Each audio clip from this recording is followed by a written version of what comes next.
पहले आप कंटेंट लिखो, ठीक है। कंटेंट के बाद फर्दर उस पर बात करेंगे, ठीक है। Write down content.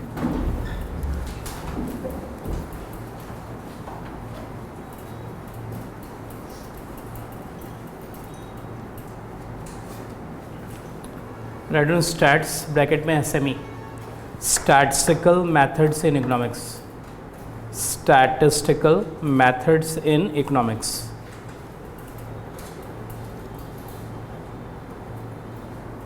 Write on topic number 1, measures of location.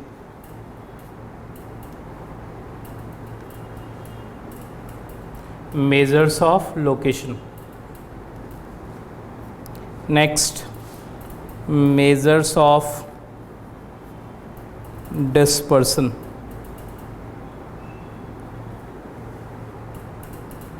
Measures of dispersion. Next, moments. Moments.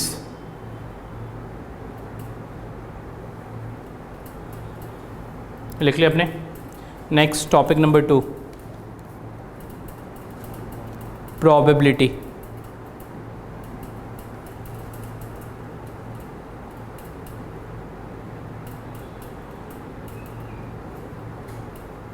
लिख लिया आपने। Next topic number 3, random variable, mathematical expectation.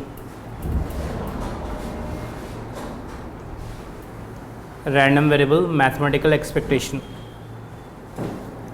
Next is probability distribution. Probability distribution. Probability distribution लिखा आपने। Probability distribution, इसमें आपका 4 distribution आपको study करने हैं। लिखिए first one, uniform distribution. First one, uniform distribution. Second one, normal distribution. Third one, exponential distribution.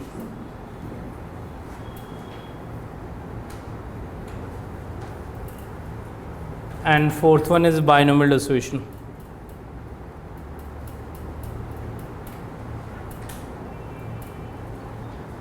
Fourth one is binomial distribution. लिख लिया आपने। नेक्स्ट आइए टॉपिक नंबर 3 तो वही गया ना। Topic number 4, bivariate probability distribution. Bivariate probability distribution.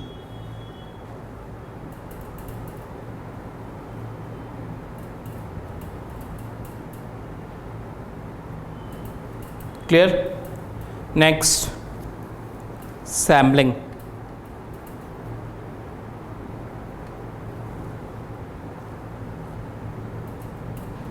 Next topic number 6 में जा रहे हैं ना, point and interval estimation.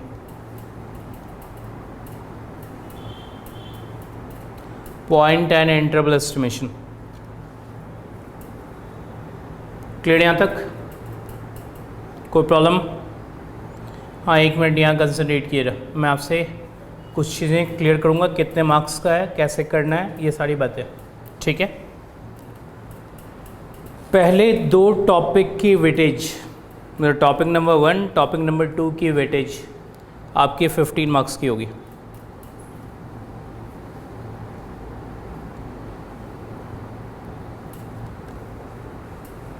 Measures of location and probability combined, weightage is 15 marks, ठीक है।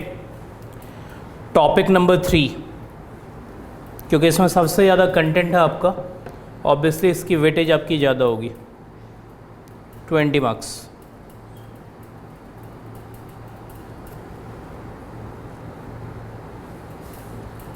कोई प्रॉब्लम यहाँ तक? बाईवेरिएट एंड सैम्पलिंग दोनों की combined weightage 20 marks. Bivariate probability distribution and sampling, ये दोनों combined weightage 20 marks. Point and interval estimation weightage 20 marks. Clear है? कोई प्रॉब्लम? हाँ, एक मिनट काउंट कर ली क्या पोजीशन आपकी। 15 + 20 + 20 + 20 कितने हो गए? 75। अब मेरी बात सुनिए जरा, मैं आपसे और एक दो बातें क्लियरली कहूँगा जिस पे आपको हमेशा ध्यान रखना है। मेजर्स ऑफ लोकेशन में आपको सिर्फ 3 चीज़ें पढ़नी है, एक मीन, दूसरा मीडियन, तीसरा मोड। ठीक है, कुछ ज़्यादा टॉपिक टफ नहीं है, इजी सा topic. Mean, median, mode. Minor सी नॉलेज ट्रिम्ड मीन की, ट्रिम्ड मीन आपने नहीं सुना होगा, लेकिन ऐसा कोई प्रॉब्लम नहीं हो, माइनर सी नॉलेज। मेजर्स ऑफ डिस्पर्सन में आपको मेनली स्टैंडर्ड डेविएशन पढ़ना है। स्टैंडर्ड डेविएशन, वैसे तो 4 तरह के मेजर्स होते हैं, clear? Range, quartile deviation, mean deviation and standard deviation, जिसमें आपको स्टैंडर्ड डेविएशन ही पढ़ना है, मेन वही है आपका। मोमेंट्स लिखा हुआ जरूर है लेकिन पढ़ना कुछ नहीं, टॉपिक में लिखा हुआ है, आप अपनी रीडिंग में जाएंगे तो कोई आपको कंटेंट उसके अंदर नहीं मिलेगा। ठीक है, वैसे मोमेंट्स के अंदर अच्छा खासा कंटेंट होता है, ये ध्यान रखिएगा, लेकिन आपके बुक के अकॉर्डिंग जो आपकी रीडिंग लिस्ट है उसके अकॉर्डिंग कुछ नहीं पढ़ना, सीधी सी बात। ठीक है, क्योंकि उसमें सिर्फ नेम ही मेंशन है, बाकी चीज़ें उसके अंदर गिवन नहीं। क्लियर यहाँ तक? प्रोबेबिलिटी के बारे में मैं आपसे क्लियरली कहूँगा कि प्रोबेबिलिटी में आपने 12th में जहाँ तक पढ़ा था, कहाँ तक पढ़ा था? बेस थ्योरम तक। आपको दोबारा वहीं तक पढ़ना है, बेस थ्योरम तक ही, लेकिन क्वेश्चन का स्टैंडर्ड थोड़ा ज़्यादा होगा। ठीक है, बट 12th का स्टैंडर्ड से थोड़ा सा हायर स्टैंडर्ड ले लीजिएगा, कंटेंट उतना ही दूर होगा। इतनी बातें क्लियर? उससे आगे का कंटेंट नहीं होगा। हाँ, मेन आपको यहाँ से पढ़ना है, यहाँ से आपकी नॉलेज स्टार्ट होती है। रैंडम वेरिएबल ऑनवर्ड, भाई random variable, mathematical expectation, probability distribution में 4 डिस्ट्रीब्यूशन, 4 कंफर्म डिस्ट्रीब्यूशन ही आपको पढ़ने। कुछ एडिशन की अभी तो कोई बात नहीं है, ठीक है, तो उसमें तो कोई ये नहीं है, ये 4 डिस्ट्रीब्यूशन आपको पढ़ने होंगे। नेक्स्ट, ये मेन टॉपिक आपकी स्टार्ट होगी टॉपिक नंबर 3 से, जहाँ से आपको एक्चुअल में सीखना है। मैं मीन, मीडियन, मोड में ज़्यादा प्रॉब्लम तो आपको होना नहीं चाहिए, इसमें कुछ है भी नहीं बहुत ज़्यादा। प्रोबेबिलिटी तक की नॉलेज आपकी पहले से भी है। ठीक है, तो सीखना जहाँ से है वो टॉपिक नंबर 3 से ही सीखना। ऑब्वियसली उन दोनों की वेटेज इसलिए भी कम है। आप देखिए 2 टॉपिक मिला के उन्होंने 15 मार्क्स की वेटेज दी है, इसका मतलब उसके बारे में आप जान रहे हो। ठीक है, क्लियर? तो आपको यहाँ से स्टार्ट करना है टॉपिक नंबर 3, टॉपिक नंबर 4 ढंग से सीखना, ये ध्यान रखिएगा। और थोड़ा सा जो टफ मिलेगा आपको स्टैट्स, तो वो यही पोर्शन है सैम्पलिंग वाला, ये आपके लिए बिल्कुल नया है, और यहाँ आपकी लर्निंग प्रोसेस में कुछ डिफ़िकल्टी भी आ सकती है। सैम्पलिंग में थोड़ी सी लोगों को प्रॉब्लम होती है, सैम्पलिंग, और ये सैम्पलिंग का पार्टी है कौन सा? Point and interval estimation. Clear थी बातें? सारी बातें समझ आ गई? तो मैंने आपको वेटेज बता दी, सारी चीज़ें बता दी हैं। ठीक है, मैं आपको एक बुकलेट दूंगा, इसके क्वेश्चंस आपको करने। ठीक है, सीधी सी बात, ज़्यादा इधर उधर डेविएट नहीं करना, यही करना, और ज़्यादा ऐसा कोई प्रॉब्लम एरिया नहीं। स्टैट्स की डिफ़िकल्टी रादर थोड़ा सा डिफरेंट है। स्टैट्स में पहले इजी से स्टार्ट होगा, mean, median, mode rather easy, probability तक इजी। ठीक है, और जैसे जैसे आप बढ़ते जाओगे वैसे वैसे डिफ़िकल्टी लेवल आपकी बढ़ती जाएगी। सैम्पलिंग वाले में डिफ़िकल्टी थोड़ी ज़्यादा, तो ये स्टैट्स का ही है, मतलब आप स्टैट्स को देखो तो डिफ़िकल्टी वाइज धीरे धीरे राइज करेगा। ठीक है, ये बात ध्यान रखिएगा, मतलब आपको लास्ट के टॉपिक्स में थोड़ी सी ज़्यादा प्रॉब्लम होगी, स्टार्टिंग के टॉपिक्स में हमेशा कम प्रॉब्लम होगी, ये स्टैट्स का नेचर है। ठीक है, आपके कंटेंट में ऐसा ही बना हुआ है, और क्योंकि आप स्टैट्स अभी स्टार्ट ही कर रहे हो तो ऑब्वियसली उसी तरह का नेचर कैरी ऑन हो रहा है। क्लियर? तो इनिशियली आपको टॉपिक्स में कम दिक्कत होगी, बाद वाले टॉपिक्स में ज़्यादा प्रॉब्लम थोड़ी सी होगी। क्लियर थी बातें? बुकलेट आपको करना है, बुकलेट के अलावा कुछ नहीं करना है। रीडिंग आप लिखना चाहें लिख लीजिए उसका नेम, बुक का नेम जो आपको करना है।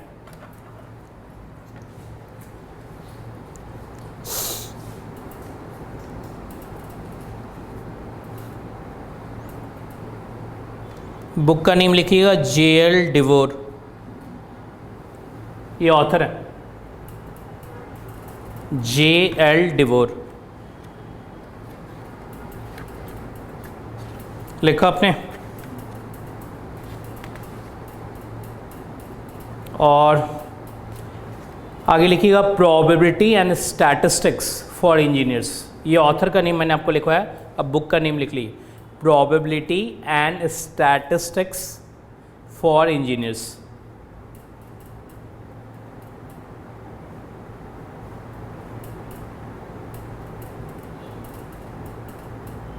लिख लिया आपने? वैसे मैं आपको एक बार रीडिंग लिस्ट दिखा देता हूँ। यहाँ से देखिए, मैंने आपको एक बुकलेट दिखाया ही था, तो उसके अकॉर्डिंग चलेंगे। जो कंटेंट मैंने आपको लिख के दिया वो कंटेंट आपको यहाँ क्लियर कट देखेंगे, ठीक है। इंट्रोडक्शन एंड ओवरव्यू, इसके अंदर वही है जो आपको मैंने उसका समराइज फॉर्म बताया, measures of location, measures of dispersion and moments, वो कंटेंट यहाँ लिखा हुआ है। नेक्स्ट है एलिमेंट्री प्रोबेबिलिटी थ्योरी, आप देख लो clearly. Next is random variables and probability distribution. Probability distribution मैंने आपसे क्लियरली कहा कौन कौन सा distribution, uniform, next binomial, next exponential, next normal. कोई प्रॉब्लम यहाँ तक? ठीक है। नेक्स्ट आएगा सैम्पलिंग में random sampling and jointly distributed random variables, यानी कि मैंने इसको दो पार्ट में सेपरेटली लिखवाया आपको, ठीक है। जॉइंटली डिस्ट्रीब्यूटेड रैंडम वेरिएबल को बाइवेरिएट प्रोबेबिलिटी डिस्ट्रीब्यूशन लिखवाया, और रैंडम सैम्पलिंग का मतलब सैम्पलिंग आपका। कंफर्म? इतनी बातें क्लियर? और पॉइंट एस्टिमेशन एंड सैम्पलिंग अलग से लिखा हुआ है, ठीक है। लेकिन इस कंटेंट के अंदर वे लिखा हुआ है कौन सा चैप्टर आपको पढ़ना है, चैप्टर नंबर 5, वो सब कुछ इसके अंदर मेंशन है, ठीक है। Point and interval estimation clearly लिखा हुआ है। रीडिंग लिस्ट में यदि आप आएंगे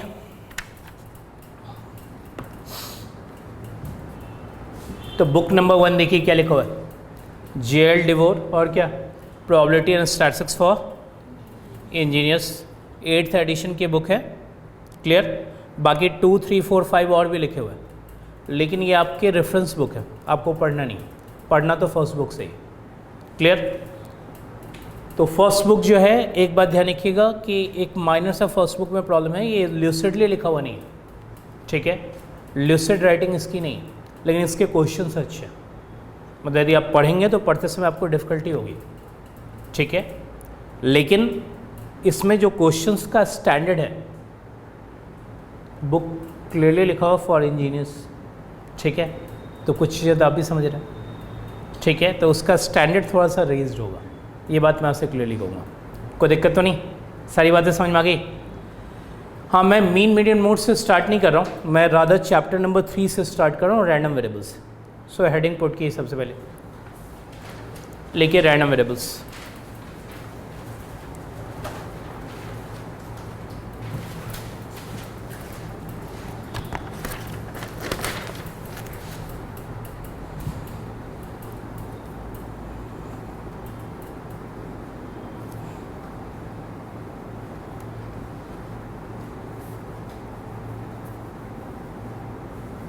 ब्रैकेट में लिख लीजिएगा, एक मिनट मेरी बात सुन लीजिए। Chapter number 1 is measures of location, chapter number 2 is probability.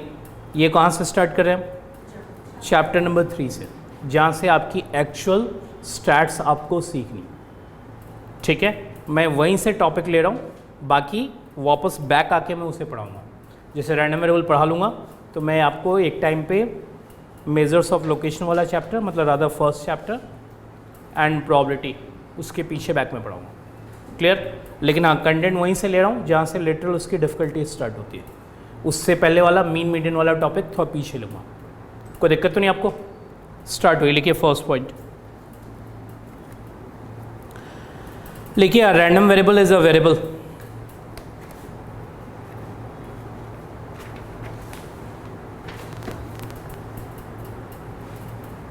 whose numerical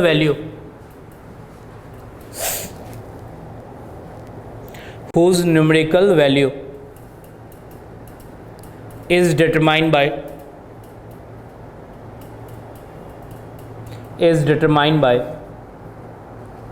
the outcomes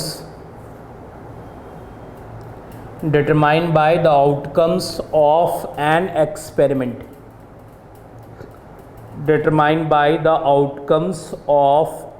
experiment. Clear? इसका मीनिंग मैं आपको रुक के बताता हूं, पहले पॉइंट नंबर 2 लिखिए। Random variables are denoted by capital letters. Random variables are denoted by capital letters. लिखिए, that is capital X, comma capital Y, comma capital Z, and so on. And its values are denoted by small letters.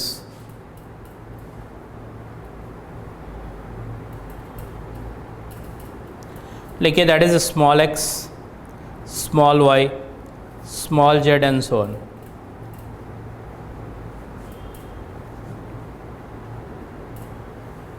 लिख लिया आपने? Random variable को हम capital से लिखते हैं, values को हमेशा स्मॉल से लिखते हैं। ये कन्वेंशन है जो हम फॉलो करते हैं। कन्वेंशन का मीनिंग जानते हैं आप? जैसे capital X is equal to 1 है तो यहाँ कोई प्रॉब्लम नहीं, capital X is equal to 2 है, यहाँ कोई प्रॉब्लम नहीं है। लेकिन जब भी वैल्यू अननोन होगी तो क्या लिखेंगे? Capital X is equal to small x. Capital X क्या है? Random variable. स्मॉल एक्स क्या है? उसकी वैल्यू। ऐसे ही y इज इक्वल टू 1 है, यहाँ कोई प्रॉब्लम नहीं। y इज इक्वल टू 2 है, यहाँ कोई प्रॉब्लम नहीं। ठीक है, लेकिन वैल्यू अननोन होगी तो क्या लिखेंगे? Capital Y is equal to small y। Capital Y क्या है? Random variable. स्मॉल y क्या है? उसकी वैल्यूज़। कन्फर्म? ये कन्वेंशन है जो हम फॉलो करते हैं कि रैंडम वेरिएबल को हमेशा कैपिटल से, वैल्यूज़ को हमेशा स्मॉल से। ये कन्वेंशन के थ्रू लिखा जाता है, अदरवाइज कन्फ्यूज़न अराइज होगी, इसलिए हम ये कन्वेंशन फॉलो करते हैं। कन्फर्म? लिखिए पॉइंट नंबर 3, मैं आपको एक एग्जांपल दे रहा हूँ। लिखिए, सपोज 2 कॉइन्स आर टॉस्ड।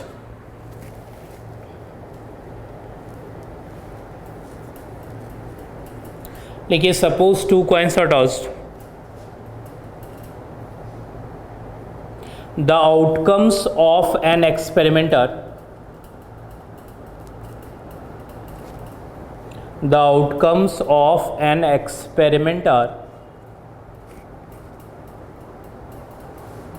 हाँ, मुझे देखिए, 2 कॉइन टॉस करेंगे तो आउटकम्स क्या क्या होगी?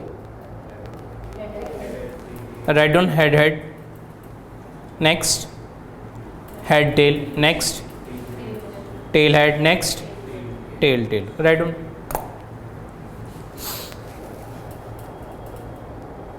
लिख लिया आपने? लिखिए next line, let capital X be a random variable which denote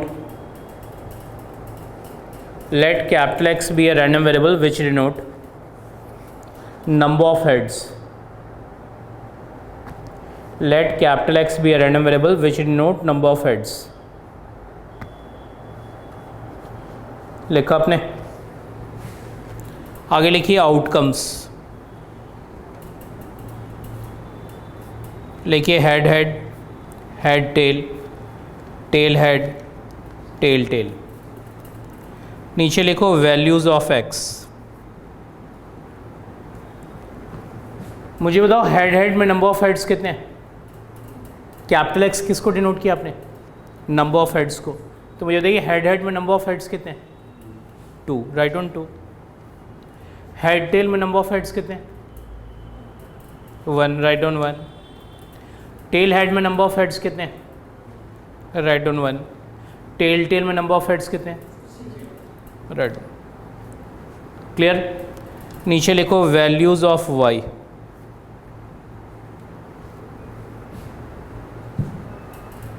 लिखा आपने values of Y.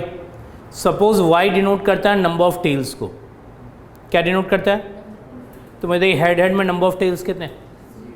Right on 0। Head tail में नंबर ऑफ टेल्स कितने? 1। टेल हेड में 1, टेल में बताओ। लिखो where Y denote number of tails. Clear? इतनी बातें तो आपको भी समझ में आ गई है कि जैसा आप रैंडम वेरिएबल को डिफाइन करोगे उसके अकॉर्डिंग उसकी वैल्यूज़ आएंगी। जैसे आपने x डिनोट किया नंबर ऑफ हेड्स को तो वैल्यू आपकी 2110 है। y डिनोट किया नंबर ऑफ टेल्स को तो आपकी वैल्यू 0112। ठीक है, मैंने आपसे क्या कहा था फर्स्ट पॉइंट में कि random variable is a variable whose numerical value, is it numerical value, is determined by the outcomes of an experiment. Confirm? Numerical value उसके आउटकम्स के थ्रू पता चलेगा। प्रोवाइड दैट और रैंडम वेरिएबल डिफाइन कैसे करते हो? क्लियर? इसका एक मैथमेटिकल डेफिनेशन है वो लिख लीजिए। लिखिए पॉइंट नंबर कौन सा? 4। लिखिए मैथमेटिकल डेफिनेशन। लिखिए random variable is a function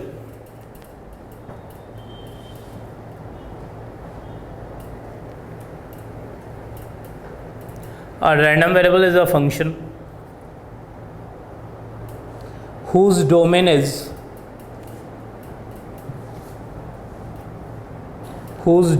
sample space, whose domain is sample space and range is a real number, and range is a real number. Clear? Domain हमेशा क्या होगा? सैम्पल स्पेस, और range हमेशा क्या होगा? Real number. लिखिए for example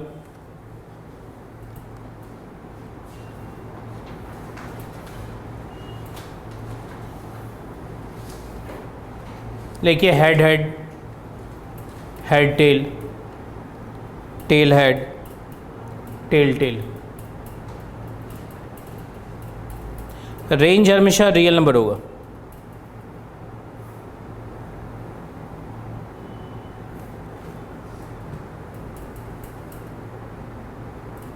real number में फ़िलहाल जो हमारी पोजीशन है उसकी बात कर रहे हैं। मान लीजिए x हमारा नंबर ऑफ हेड्स है, तो मुझे बताइए हेड में नंबर ऑफ हेड्स कितने थे? 2। और हेड टेल में कितने? टेल हेड में और टेल में यहाँ इंडिकेट किए 0 1 2। फ़िलहाल तो हमारे रेंज में यही 3 नंबर है, लेकिन किसी और जगह ये पूरा का पूरा रियल नंबर कवर हो सकता है। ये पूरा का पूरा रियल नंबर, ये ध्यान रखिएगा। कंफर्म? रियल नंबर कुछ लोग ऐसे प्लॉट करते हैं, आप चाहो तो ऐसे भी प्लॉट कर सकते हो या फिर ऐसे भी प्लॉट कर सकते हो। फ़िलहाल तो मैंने ऐसे प्लॉट कर रखा। तो फ़िलहाल तो रेंज में हमारे पास सिर्फ 3 नंबर आ रहे हैं। कौन कौन से? 0 1 2। ठीक है, लेकिन किसी और एग्जाम्पल में ये पूरा रियल नंबर कवर्ड हो सकता है, ये बात ध्यान रखिएगा। कंफर्म? मुझे देखिए हेड में नंबर ऑफ हेड्स कितने थे? इंडिकेट कर दिए 2। यहाँ डिनोट कर दिए x की बात कर रहा हूँ, y की बात नहीं। हेड टेल में बताइए 1, टेल हेड में बताइए 1, टेल में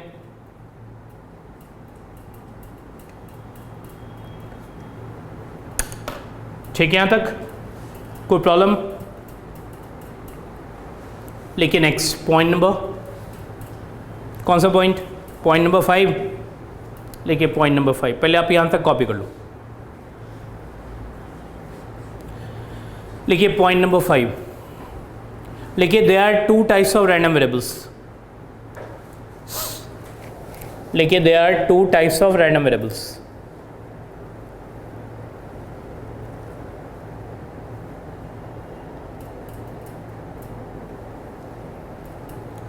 लिखिए first one discrete random variable. First one discrete random variable.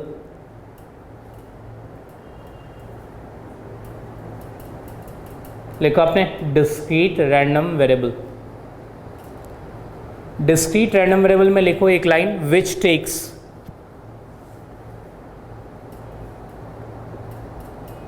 Finite और काउंटेबली इनफाइनाइट वैल्यूज।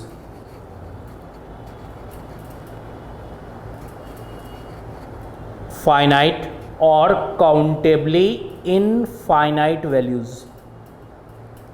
ब्रैकेट में लिखना चाहो तो आप लिख लो इंटीग्रल वैल्यूज। इंटीग्रल वैल्यूज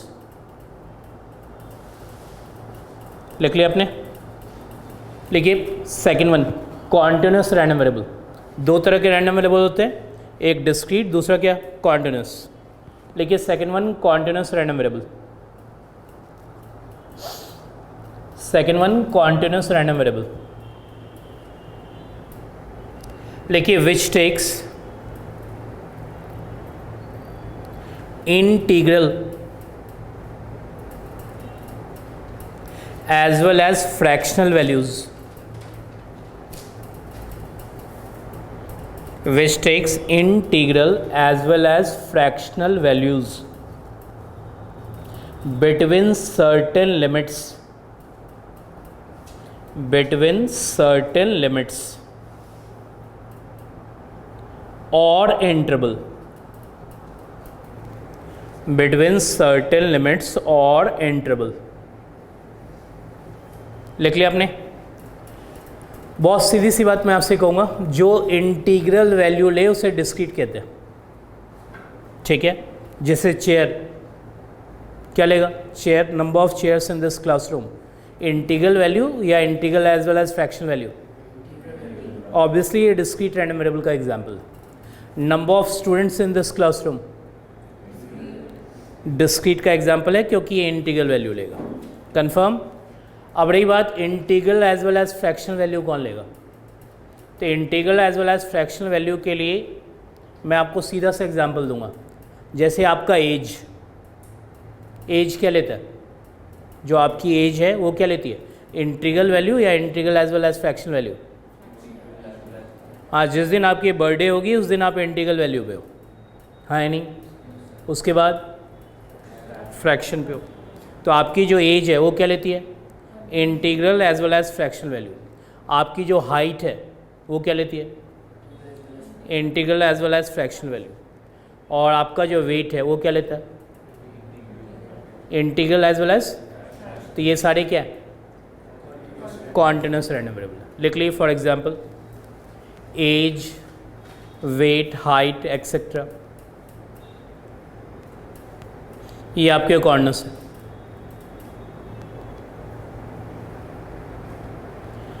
एक दो वर्ड मैं और क्लियर कर लेता हूँ आपको, ठीक है। मैंने आपको डिस्क्रीट में लिखवाया कि विच टेक्स फाइनाइट। फाइनाइट का मतलब होता है जिसकी काउंटिंग करे तो काउंटिंग रुक जानी चाहिए। जैसे number of chairs in this classroom, क्या है ये, फाइनाइट। भाई आप काउंटिंग करेंगे तो काउंटिंग रुक जाएगी। Number of students in this classroom, क्या है, फाइनाइट। अब आगे लिखवाया एंड और countably infinite values. Countably infinite values का मतलब जिसकी काउंटिंग करें तो काउंटिंग नहीं रुकनी चाहिए। लेकिन पहले ध्यान रखिएगा, काउंटिंग करें तो काउंटिंग नहीं रुकनी चाहिए। जैसे स्टार्स इन द स्काई, क्या है, काउंटेबली इनफाइनाइट। आप उसकी काउंटिंग जरूर कर सकते हैं लेकिन उसकी काउंटिंग नहीं रुकेगी। कंफर्म ना, क्लियर। पहले तो ये ध्यान रखिएगा कि डिफरेंस होता है काउंटेबली इनफाइनाइट एंड इनफाइनाइट में, ठीक है। ये बात बहुत लोगों को नहीं समझ में आती है। काउंटेबली इनफाइनाइट का मतलब काउंटिंग कर सके लेकिन काउंटिंग रुके नहीं, ठीक है। जैसे आपके बाल, क्या है, काउंटेबली इनफाइनाइट। और यदि वो रुक रही है इसका मतलब गंजे कन्फर्म हो, ठीक है, क्लियर। यदि काउंटिंग रुक जाए बहुत आसानी से तो आप सोच लीजिएगा, उसमें ज़्यादा सोचने की ज़रूरत नहीं है, वो कन्फर्म है कि गंजे हो आप, उसके अलावा कुछ नहीं, ठीक है। तो इतनी आसानी से तो नहीं रुकेगी, तो आप इसे कह सकते हो काउंटेबली इनफाइनाइट। कंफर्म। अब रही बात इनफाइनाइट क्या है, जैसे मैं आपसे कहूँ क्लोज इंटरवल 0,1 के अंदर रियल नंबर्स काउंट करो, काउंट कर सकते हो? क्लोज इंटरवल 0,1 के बीच में क्या काउंट करो? रियल नंबर्स काउंट करो। तो मुझे बताओ, काउंट कर सकते हो आप? एक रियल नंबर से जैसे दूसरे रियल नंबर पे जाओगे, बीच में भी रियल नंबर होगा, उसको भी काउंट करोगे तो उसके बीच में भी रियल नंबर होगा, उसको काउंट करोगे तो उसके बीच में भी रियल नंबर होगा। ये क्या है? ये काउंटेबली नहीं है, काउंटेबली वर्ड हटा दिए इसमें से, क्या बचा? हाँ, ये इनफाइनाइट, ये काउंटेबली इनफाइनाइट नहीं, आप इसकी काउंटिंग नहीं कर पा रहे, ठीक है? जैसे स्टार्स इन द स्काई, आप इसकी काउंटिंग कर सकते हैं, ठीक है? लेकिन काउंटिंग नहीं रुकेगी इतनी आसानी से। इतनी बातें क्लियर? इससे हम इसे काउंटेबली इनफाइनाइट कहते हैं। क्लियर इतनी बातें? और इनफाइनाइट के बीच का डिफरेंस पता चल गया। इनफाइनाइट में आप काउंटिंग नहीं कर पाओगे, क्योंकि एक से दूसरे में जाओगे, उसके बाद जाके बीच में भी कई सारे नंबर्स थे जो आपने नहीं काउंट किए, ठीक है? तो रफ आइडिया मैंने आपको दिया कि क्या पोजीशन है। वैसे सीधी सी बात आपको याद रखनी है, जो इंटीग्रल वैल्यू ले उसे डिस्क्रीट कहते हैं, जो integral as well as fractional value ले उसे हम कॉन्टिन्यूस कहते हैं। सारी बातें क्लियर? ये मैंने आपको समझाई कि रैंडम वेरिएबल होता क्या है। अब इन दोनों को हम अलग अलग स्टडी करेंगे। किसको किसको? एक डिस्क्रीट को, दूसरा कॉन्टिन्यूस को। तो हेडिंग पुट की डिस्क्रीट रैंडम वेरिएबल। आज टर्न हमारा डिस्क्रीट का है, नेक्स्ट क्लास में टर्न कॉन्टिन्यूस का होगा।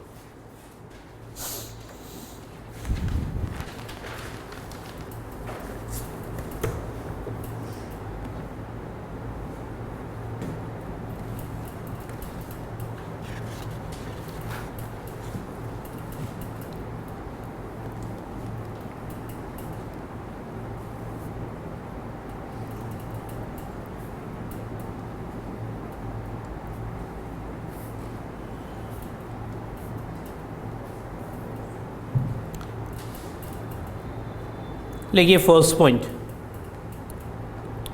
लिखिए हियर द फंक्शन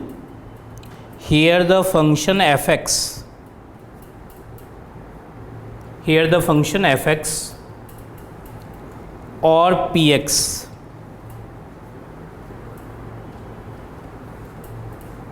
लिखा आपने, पी एक्स। मैं आपसे एक सीधी सी बात कहूँगा, मैंने आपको थोड़ी देर पहले डेफिनेशन लिखवाई। A random variable is a function whose domain is sample space and range is। तो मुझे तो ये फंक्शन को हम किससे लिखते हैं? एफ एक्स से। तो हमने लिखा एफ एक्स क्योंकि ये प्रोबेबिलिटी फंक्शन होता है। क्या होता है? प्रोबेबिलिटी फंक्शन, इसलिए कुछ लोग इसे पी एक्स भी कहते हैं। Confirm? So sometimes we write it as F X and sometimes as P X. लिखिए इज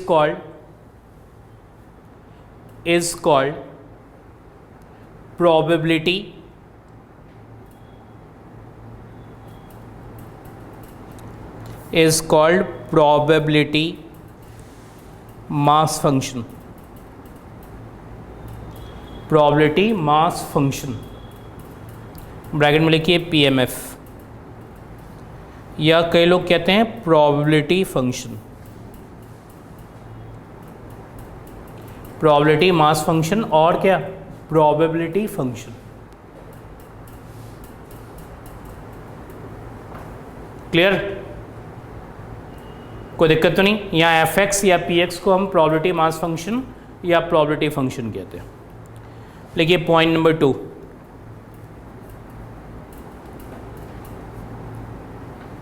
लिखिए properties of PMF.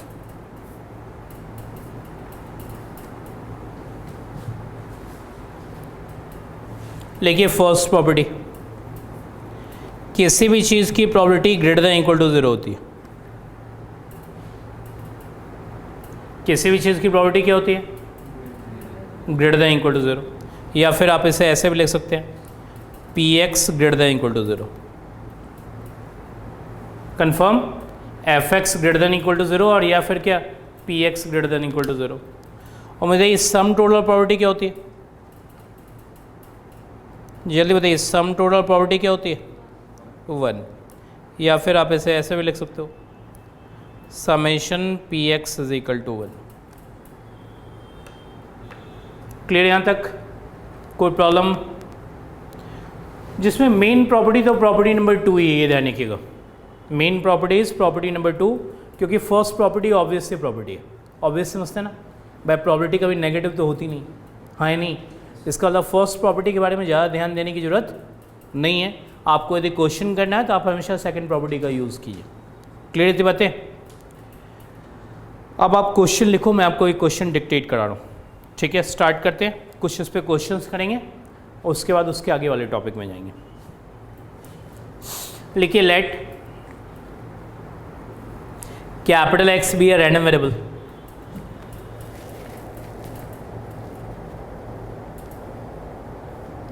having following probability function, having following probability function,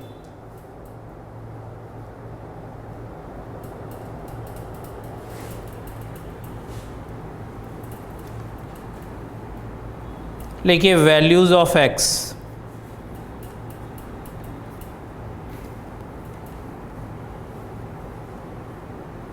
और यहाँ लिखिएगा probability x is equal to x.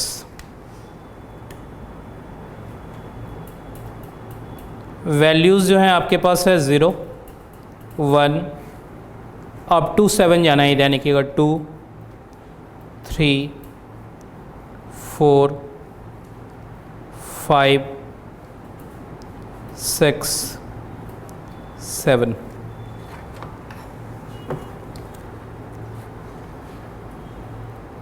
लिख लिया आपने। अब इसके कॉरस्पॉन्डिंग प्रोबेबिलिटीज़ आप लिखो।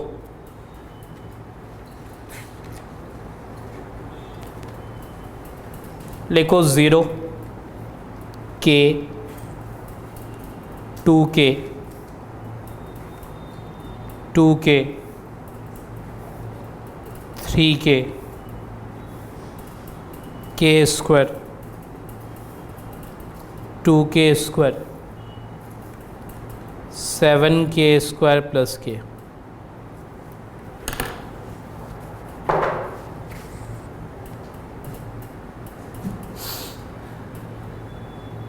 लिख लिया आपने। देखिए क्वेश्चन का फर्स्ट पार्ट, लिखिए फाइंड K, फाइंड K। लिख लिया आपने ऐसा क्वेश्चन 12th में किया ही है, हाँ या नहीं? मैंने इजी से ही इरादा स्टार्ट लिया, बहुत टेढ़ा स्टार्ट नहीं लिया, धीरे धीरे टफ की तरफ जाएंगे। तो मुझे बताइए, क्योंकि ये प्रोबेबिलिटी फंक्शन है, मैंने आपको लिखवाया ना कि late capital X be a random variable having following probability function. तो मुझे बताइए प्रोबेबिलिटी फंक्शन की दो प्रॉपर्टीज़ होती है, पीएमएफ के हैं या प्रोबेबिलिटी फंक्शन के हैं, एक ही बात, ठीक है। पहला प्रॉपर्टी, किसी भी चीज़ की property greater than equal to 0 होती है। मैंने आपसे पहले कहा ये ऑब्वियस सी प्रॉपर्टी है, इसके बारे में आप ज़्यादा सोचिए मत। और सम टोटल क्या होता है? 1। मेन प्रॉपर्टी इसी का यूज़ करना। तो लिखिए पहला line, since it is probability function, लिखिए therefore summation P x is equal to X, जैसा लिखा हुआ वैसा कॉपी करना। एफ एक्स लिखा हो तो एफ एक्स कॉपी करना, जैसा लिखा हो वैसा कॉपी करना, ठीक है। ये बात ध्यान रखिएगा। Is equal to 1। कोई डाउट यहाँ तक? इन सब को ऐड करो और बताओ क्या आएगा।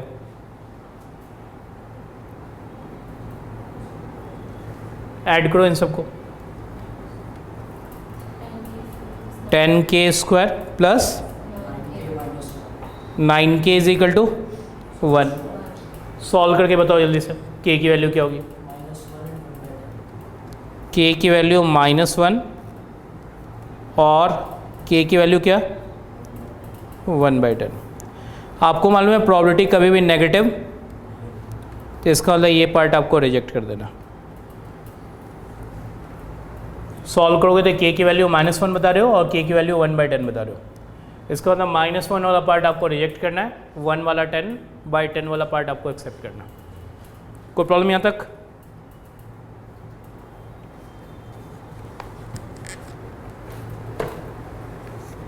सेकंड पार्ट लिखिए।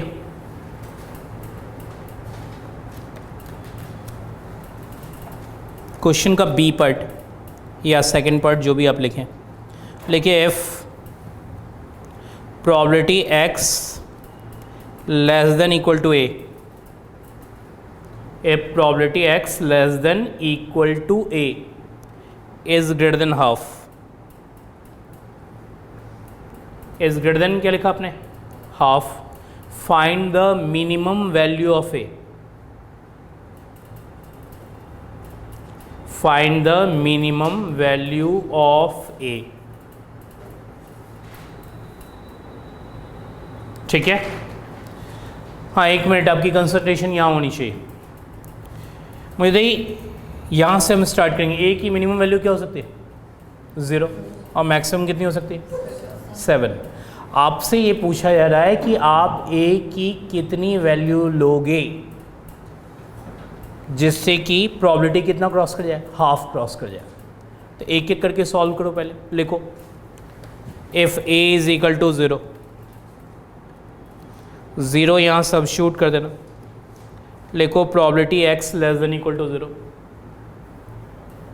कंफर्म, भाई ए की जगह 0 सब्स्टिट्यूट करना है।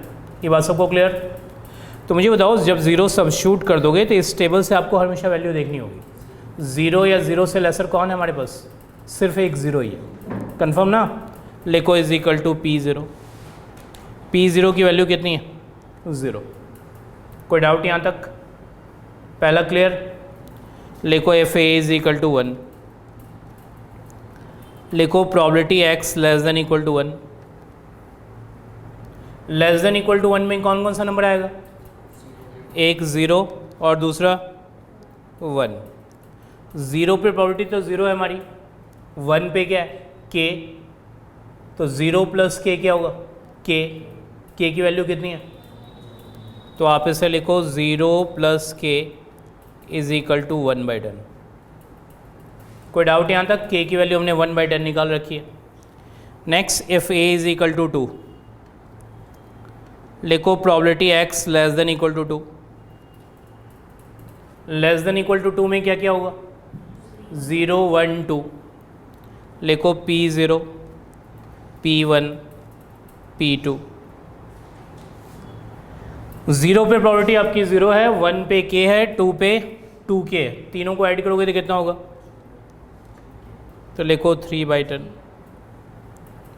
Next, if a is equal to 3, probability x less than equal to 3। Less than equal to 3 तक जाओगे तो क्या आ जाएगा, ये 0 1 2 और 3, चारों की प्रोबेबिलिटी ऐड करके बताओ कितना आएगा। ये आपकी हो जाएगी 5k, that is 5/10, that is 1/2। आपको 1/2 चाहिए या 1/2 से ग्रेटर चाहिए, बड़ी चाहिए ना, इसका मतलब एक वैल्यू और आपको लेनी होगी। लेकिन if a is equal to 4, probability x less than equal to 4। Less than equal to 4 लोगे तो क्या हो जाएगा, ये 8k का मतलब 8/10। Is it greater than half, ये आपकी हो जाएगी 8k मतलब 8/10 ग्रेटर देन हाफ। कंफर्म? तो ये यानी कि 4 पे आप क्रॉस कर गए हाफ, तो 5 पे भी क्रॉस कर जाओगे, 6 पे भी क्रॉस कर जाओगे, 7 पे भी क्रॉस कर जाओगे। तो आपके पास वैल्यू कौन कौन सी हुई, 4 5 6 7। इसमें मिनिमम कौन है, लिखिए therefore minimum value of A is 4। 4 पे यदि क्रॉस कर रहे हो तो 5 पे भी क्रॉस करोगे, 6 पे भी करोगे, 7 पे भी क्रॉस करोगे। So minimum value of A is क्या लिखा आपने, 4। कोई प्रॉब्लम? ठीक है। वैसे हमने काफ़ी टाइम ले लिया, यदि आप इसे फास्टली करना चाहो तो भी कर सकते हो। आप यही सोच लेना, 0 लेने पे होगा सिर्फ एक वैल्यू, 1 लेते ही दोनों वैल्यू ऐड हो जाएगी, 2 लेते ही ये तीनों वैल्यू ऐड हो जाएगी, 3 लेते ही ये सारे ऐड हो जाएंगे, 4 लेते ही हम क्रॉस कर जाएंगे। कोई जरूरी नहीं इतना प्रोसीजर दिखाने की, लेकिन हाँ अभी हम लर्निंग स्टेज में हैं इसलिए हम प्रोसीजर में थोड़ा ज़्यादा जा रहे हैं, लेकिन वो अंडरस्टूड आपकी नॉलेज। कोई प्रॉब्लम? क्लियर है यहाँ तक? चलिए थोड़ा सा क्वेश्चन का स्टैंडर्ड रेज करें। रादर इजी नहीं चले।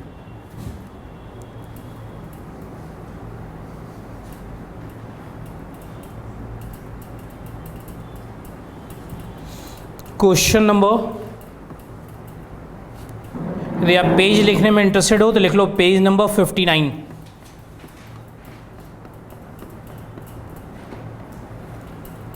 ठीक है, ऊपर हेडिंग देख लो, एडिशनल क्वेश्चंस लिखा हुआ है। क्लियर? आप इसमें कॉपी करो क्वेश्चन नंबर 4 को। क्वेश्चन नंबर 4 कॉपी करो।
कर लिया कॉपी अपने?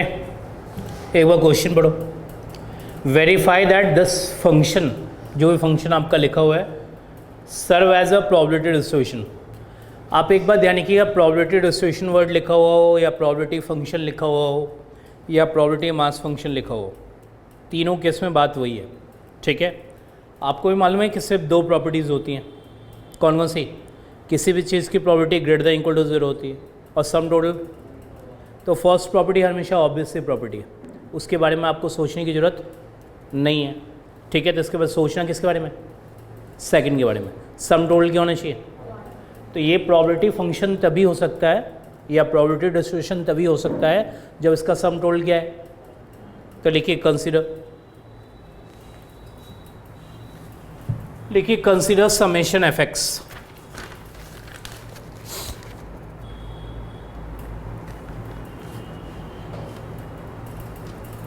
लिखिए कंसीडर समेशन एफ एक्स। लिखा आपने? x की वैल्यू कहाँ से कहाँ तक है? 1 से लेकर कहाँ तक? लिखो के। फंक्शन क्या है आपका? एक बार बताओ फंक्शन क्या था? 2x k into k plus 1। Write down. मुझे एक बार ये भी बताओ कि समेशन किस पे है, x पे या k पे? जल्दी बताओ, समेशन x पे है या k पे है? x पे। इसका मतलब k क्या है? कांस्टेंट। k क्या है? तो लिखो दिस इज इक्वल टू 2 तो कांस्टेंट है ही आपका, k इंटू के प्लस 1 भी कांस्टेंट हो गया। Summation x is equal to 1 to k summation x। कोई डाउट यहाँ तक? लिखिए this is equal to 2 k into k plus 1। x की वैल्यू क्या क्या है? 1 प्लस 2 प्लस 3 प्लस k। कोई प्रॉब्लम यहाँ तक? 1 से x, एक बार x की जगह 1 रखना है, 2 रखना है और लास्टली k रखना है। कोई डाउट?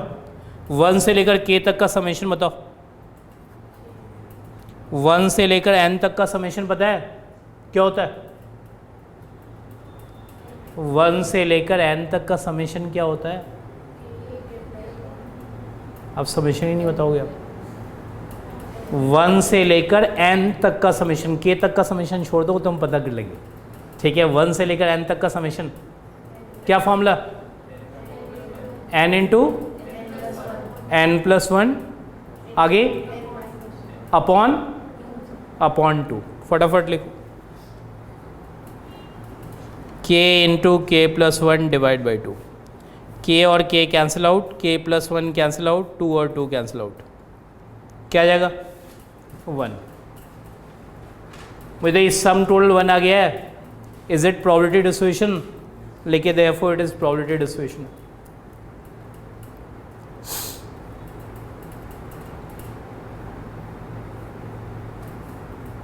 और इन तीनों समेशंस को याद रखिए, बार बार जरूरत पड़ेगी आपको। यहाँ लिखो नोट, समेशन n, आप इसे लिख सकते हो 1 + 2 + 3 अप टू n। जनरली लोग इसे समेशन n कहते हैं, ठीक है। यहाँ यदि आप इंडिकेट करना चाहो तो 1 to n इंडिकेट कर दो। क्या फॉर्मूला बताया आपने? n × n + 1 divide by 2। Clear? लिखिए सेकेंड वन, समेशन n²।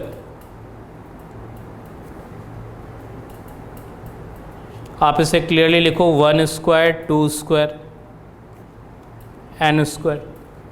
क्या formula? n × n + 1 2n + 1 divide by 6। Write down third one, summation n³। क्या होगा ये? 1³ + 2³ lastly n³। Formula n × n + 1 divide by 2 whole square. Clear? ये तीन फॉर्मूले हमेशा याद रखो, किसी भी मोमेंट पे आपको ज़रूरत हो सकती है, ठीक है। वैसे आपको आता भी होगा, लेकिन स्टिल मैंने एक बार रिमाइंडर आपको दी। कोई प्रॉब्लम यहाँ तक?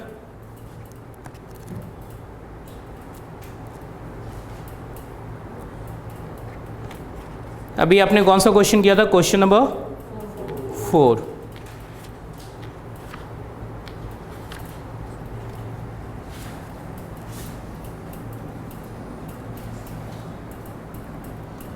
अब कॉपी करो क्वेश्चन नंबर 5।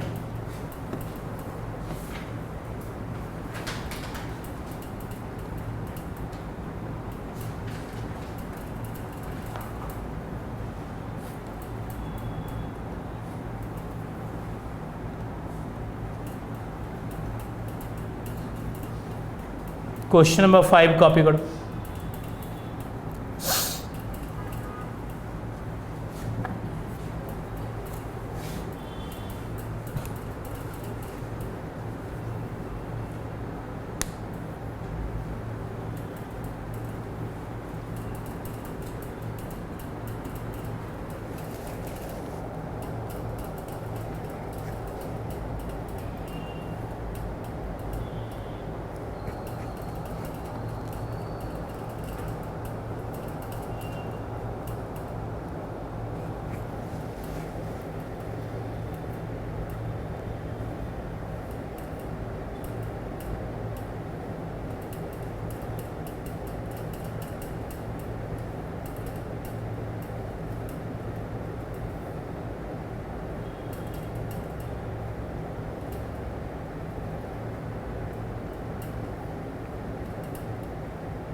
कर लिया कॉपी आपने?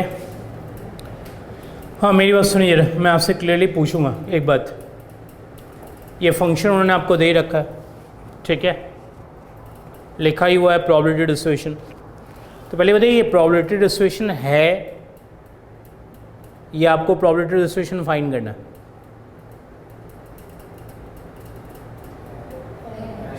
है? प्रोबेबिलिटी डिस्ट्रीब्यूशन ये है, आपको k की वैल्यू फाइंड करनी। तो मुझे यदि ये प्रोबेबिलिटी डिस्ट्रीब्यूशन है तो इसका सम टोटल ऑफ प्रोबेबिलिटी क्या होगा? 1। ये यानी कि 1 है, 1 निकालना नहीं, आपको क्या निकालनी? k की वैल्यू। कंफर्म?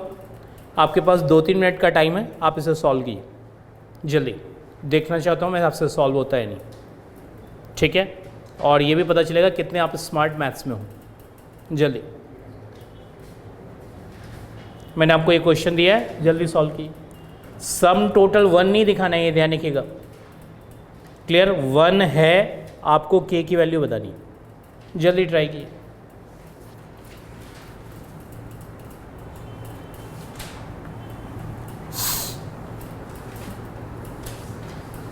फंक्शन क्लियर है?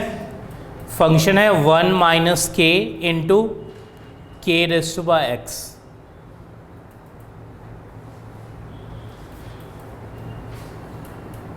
Function is 1 minus k into k raise to the power x. जल्दी ट्राई करो।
हो गया सॉल्व? क्या है के की वैल्यू?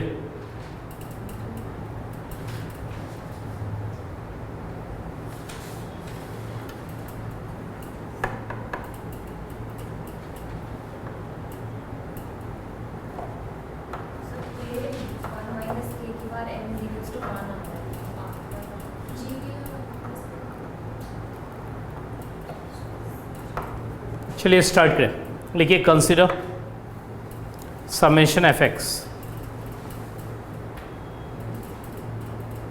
कंसीडर समेशन क्या लिखा आपने? F x.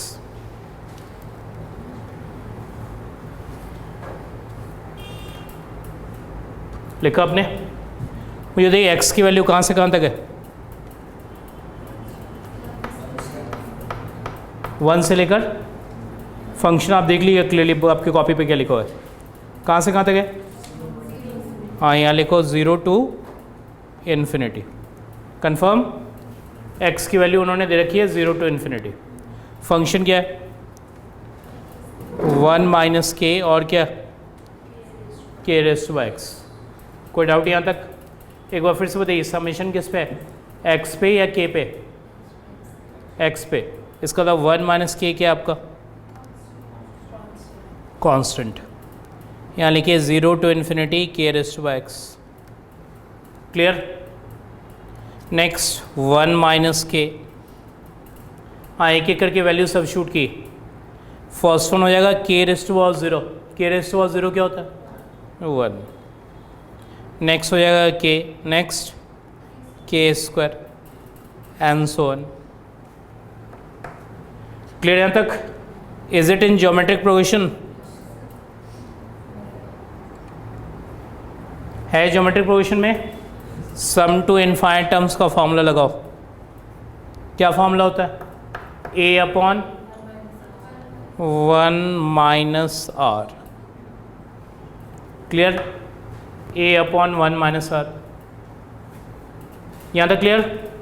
इसको कैंसिल आउट करो। किया कैंसिल आउट आपने? क्या आ जाएगा? 1 आ गया। लेकिन मेरी बात सुनिए, प्रॉब्लम कहाँ है? बस सम टोटल तो 1 पहले से था, आपको क्या निकालना था, के की वैल्यू। वो आई या नहीं आई? नहीं आई। ये बात क्लियरली समझिए, नहीं आई वो। ठीक है, सम टोटल तो 1, तो क्वेश्चन ही कह रहा था कि आपका 1 है। ठीक है, आपको तो के की वैल्यू निकालनी थी, वो कहीं ना कहीं बीच में गायब हो गई आपकी। ठीक है, लेकिन आप 1 मिनट रुक के सोचोगे ना तो आपको के की वैल्यू मिल जाएगी। मुझे बताइए, ये फॉर्मूला जो आपने लिख रखा है ये किसका है? Sum to infinite terms of GP का। कंफर्म, ये फॉर्मूला हर हमेशा एप्लीकेबल नहीं होता। कब एप्लीकेबल होता है? पहले तो मुझे बताइए, सम टू इनफाइनाइट टर्म्स का फॉर्मूला क्या होता है, पहले बताइए। a/1 - r, यहाँ साइड में लिखिए, s इंफिनिटी 1 - r लिख लीजिएगा साइड में। आपको मालूम है ये फॉर्मूला हमेशा एप्लीकेबल नहीं होता। कंफर्म, इसको अप्लाई करने से पहले रेशियो के ऊपर कंसंट्रेट किया जाता है। ठीक है, रेशियो की वैल्यू कहाँ से कहाँ तक होनी चाहिए? 0 to 1, that is not true. ठीक है, इस फॉर्मूले को अप्लाई करने के लिए आपने पढ़ा होगा सेमेस्टर 1 के अंदर ज्योमेट्रिक सीरीज़ पढ़ा था आपने सेमेस्टर 1 में। ज्योमेट्रिक सीरीज़ कब कन्वर्ज करता है?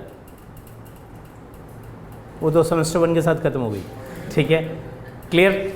ज्योमेट्रिक सीरीज़ कब कन्वर्ज करती है? जब उसका रेशियो का मॉड क्या हो? Less than 1। रेशियो का मॉड क्या हो? तो यही condition, where ratio mod is less than 1, that is -1 is r is less than 1। यहाँ तक क्लियर? ये बात मैंने आपको समझाई सिर्फ। अब आपने ये फॉर्मूला इस पर अप्लाई तो कर ही दिया। ठीक है, क्लियर यहाँ तक? इसका मतलब k की वैल्यू भी कहाँ होनी चाहिए? -1 और 1 के बीच में होना चाहिए। कहाँ से कहाँ तक होनी चाहिए? लेकिन -1 से 1 के बीच में ये एग्जैक्टली आपकी नहीं हो सकती, क्योंकि ये फंक्शन जो है वो आपका एक्सपोनेंशियल फंक्शन है, और एक्सपोनेंशियल फंक्शन उसी केस में डिफाइंड होता है जब उसका बेस ग्रेटर देन 0। बेस क्या हो? Greater than 0। Confirm, k⁻x is exponential function, और ये डिफाइंड तभी होगा जब उसका बेस क्या हो? Greater than 0।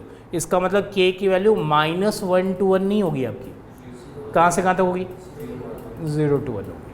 कंफर्म, तो लिखिए is equal to 1 possible when, यहाँ लिखिएगा is equal to 1 possible when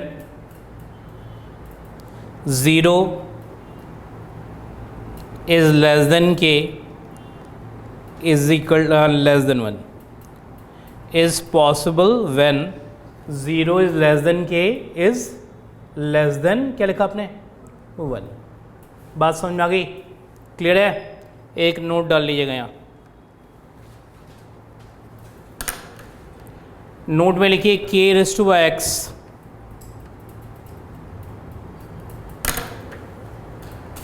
arrow देके लिखिए exponential function is defined only when k is greater than 0 and k is not equal to 1। k is greater than 0 and k is not equal to 1। Although 1 से हमें लेना देना नहीं है, हमें greater than 0 से मतलब है। याद रहेगी बात? चलिए एक क्वेश्चन और ट्राई किए आप। क्वेश्चन नंबर कहाँ तक थे? 5 तक।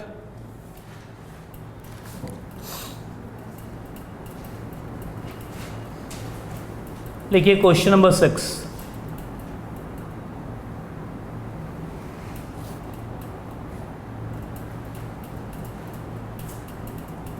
कॉपी करो इस क्वेश्चन को आप।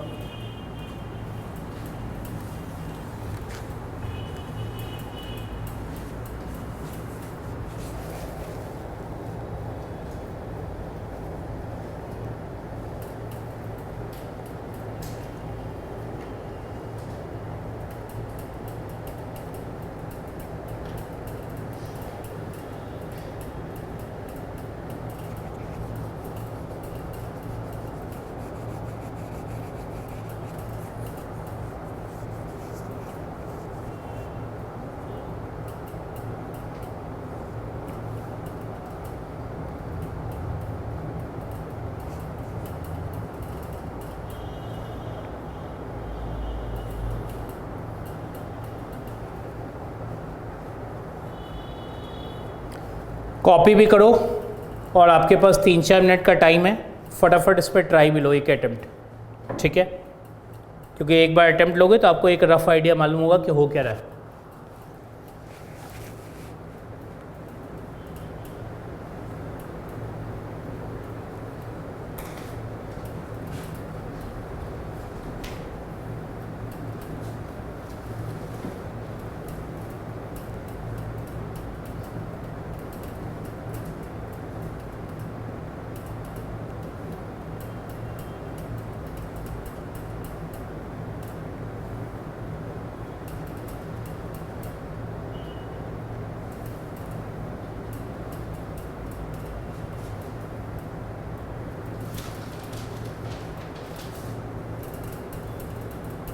मुझे बताइए क्वेश्चन में एक सिंपल सी बात बताइए, क्या ये प्रोबेबिलिटी डिस्ट्रीब्यूशन है या नहीं है? नहीं, क्वेश्चन ये कह रहा है कि ऐसी कोई सी की वैल्यू एग्जिस्ट नहीं करती जिससे कि ये प्रोबेबिलिटी डिस्ट्रीब्यूशन हो जाए। तो थोड़ी देर के लिए आप ये सपोज कर लो कि ये प्रोबेबिलिटी डिस्ट्रीब्यूशन है नहीं, तो सम टोटल क्या होगा? 1। ये कंसेप्ट आप इम्पोज करो और उसके बाद देखो कि सी की वैल्यू एग्जिस्ट कर रही है या नहीं कर रही। जल्दी ट्राई मारिए।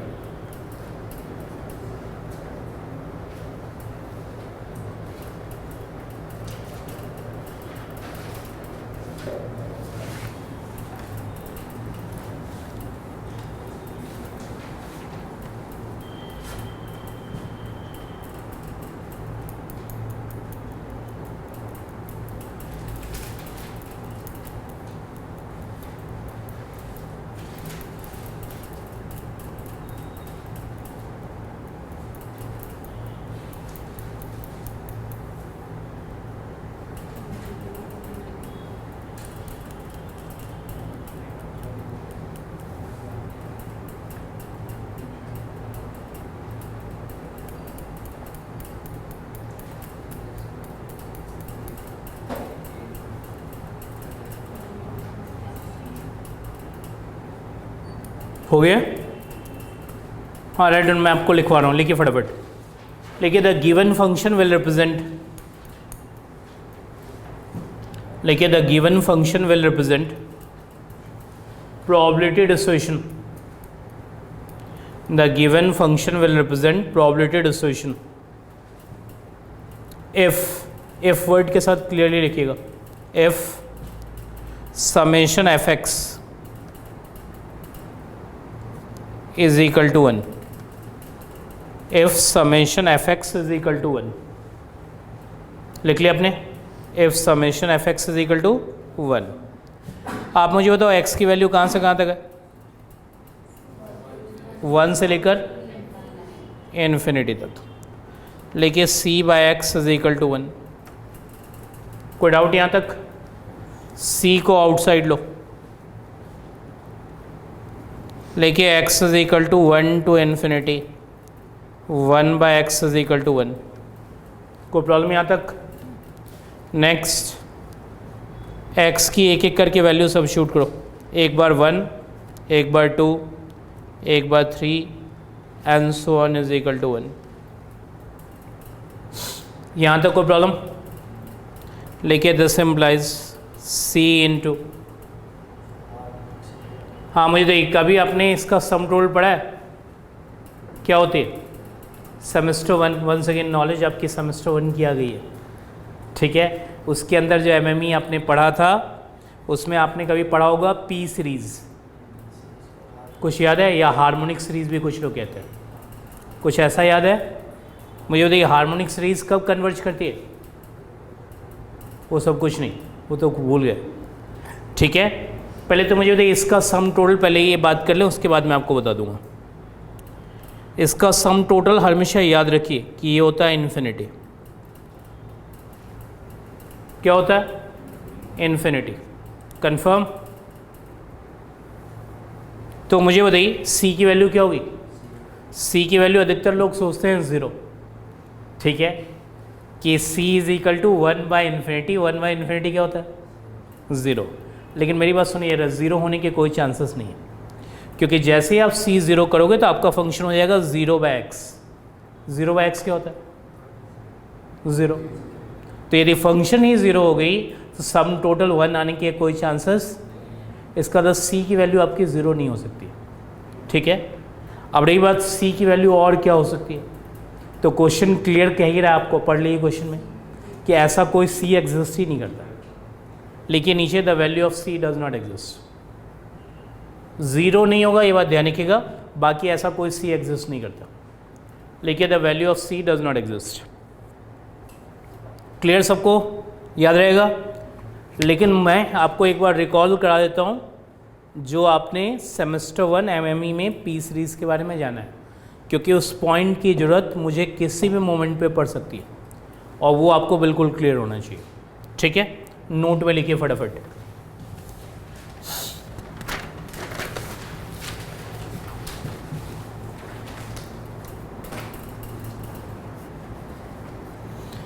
लिखिए पी सीरीज़, या कुछ लोग कहते हैं हार्मोनिक सीरीज़।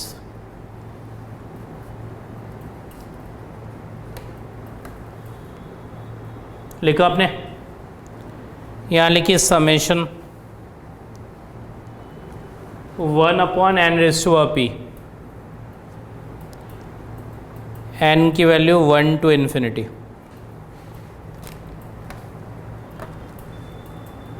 एक मिनट, जस्ट मिनट। ठीक है, सबसे पहले 1 सब्स्टिट्यूट किए, क्या आएगा? 1/p, next 2/p, 3/p and so on. ठीक है, यहाँ तक क्लियर? लेकिन next line, harmonic series converges. Harmonic series converges, converges का क्या मतलब? Finite value. क्या मतलब? फाइनाइट एंड यूनिक, वैसे लोग कहते हैं। ठीक है, लेकिन लिखिए converges if p is greater then 1। p is greater then 1। और लिखिए डाइवर्जेस। डाइवर्जेस का क्या मतलब? डाइवर्जेंस का मतलब रफली जो कन्वर्ज नहीं करता। अब रही बात, डाइवर्जेंस 3 तरह की होती है, divergence to plus infinity, divergence minus infinity and divergence oscillatory. लेकिन हमें उससे कोई मतलब नहीं है, यहाँ प्लस इन्फिनिटी से मतलब है, डाइवर्जेंस टू प्लस इन्फिनिटी। लेकिन if p is less than equal to 1, divergence if p is, क्या लिखा आपने? अब मुझे बताइए, हमारा जो केस था उसमें p की वैल्यू क्या थी? अभी जो क्वेश्चन आप सॉल्व किए उसमें p की वैल्यू क्या है? 1। तो यदि 1 होगी या 1 से लेसर होगी पावर, p मतलब रफली पावर, तो कन्वर्ज या डाइवर्ज? डाइवर्ज। इसका मतलब c की वैल्यू नहीं आएगी, कंफर्म। और p की वैल्यू 1 से ज़्यादा हुई तो फिर क्या होगा? कन्वर्ज। तो c की वैल्यू आएगी या नहीं आएगी? आएगी।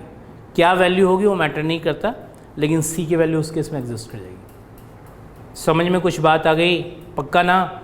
तो मैंने आपको 4 क्वेश्चन पढ़ाए, चारों 4 तरह के, ध्यान रखिएगा। ये नहीं है ऑल दो, सब में एक ही कंसेप्ट लग रहा है, सम टोटल इज 1, इसके अलावा हमने कुछ नहीं लगाया। लेकिन क्वेश्चन में देखिए वेरिएशंस कितने।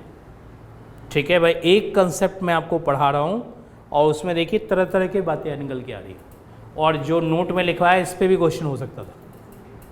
ठीक है, कभी फंक्शन को c/x² करेगा, कभी c/x³ करेगा, कभी c/x, इस तरह के चेंजेस करेगा। ठीक है, तो वो जो भी करेगा इस नोट से आप उसे क्लियर कर लीजिएगा। क्लियर यहाँ तक? नेक्स्ट सही, ये तो हुआ एक फंडामेंटल, डिस्क्रीट में ही है। लेकिन next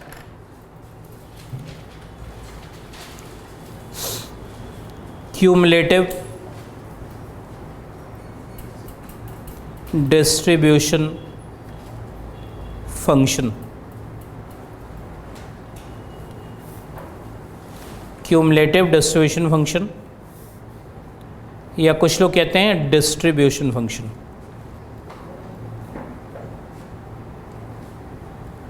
cumulative distribution function, sometimes also called distribution function.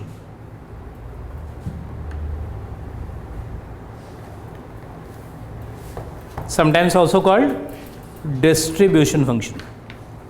ठीक है, अब लिखिए फटाफट, लिखिए लेट कैपिटल एक्स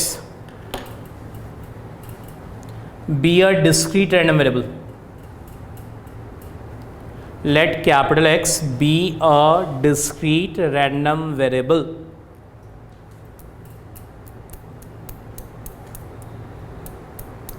लिखिए then the CDF. CDF means cumulative distribution function is defined as, then the CDF is defined as, हाँ एक मिनट कंसंट्रेशन आपकी यहाँ होनी चाहिए. CDF का F हमेशा कैपिटल लिखना है आपको और PMF का F हमेशा स्मॉल लिखना है. ये एक कन्वेंशन है जो आपको फॉलो करना है. कन्वेंशन समझ रहे हैं ना, बस ये फॉलो करना है, सीधी सी बात. ठीक है कि CDF लिखते समय F को कैपिटल रखिएगा और PMF लिखते समय F को स्मॉल रखना है. यहाँ आप रैंडम वेरिएबल इंडिकेट करोगे. कैपिटल एक्स का मतलब, थोड़ी देर के लिए आप सोचिए, capital x number of heads था और यहाँ मैं कैपिटल वाई लिख देता तो नंबर ऑफ टेल्स की बात कर रहा हूँ. ठीक है, यहाँ उसकी वैल्यूज़ लिख दीजिएगा. स्मॉल एक्स क्या होती है? वैल्यूज़. इज इक्वल टू होता है formula probability x less than equal to x. क्या होता है formula? Probability x less than equal to x. Capital X क्या है? Random variable. स्मॉल एक्स क्या है? वैल्यूज. कंफर्म. पहले आप सिंबल कॉपी करो.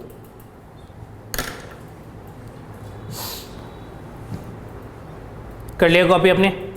अब रही बात इसका क्या मीनिंग है, वो मीनिंग मैं आपको एग्जाम्पल के थ्रू समझा देता हूँ. ठीक है, लिखिए एग्जाम्पल.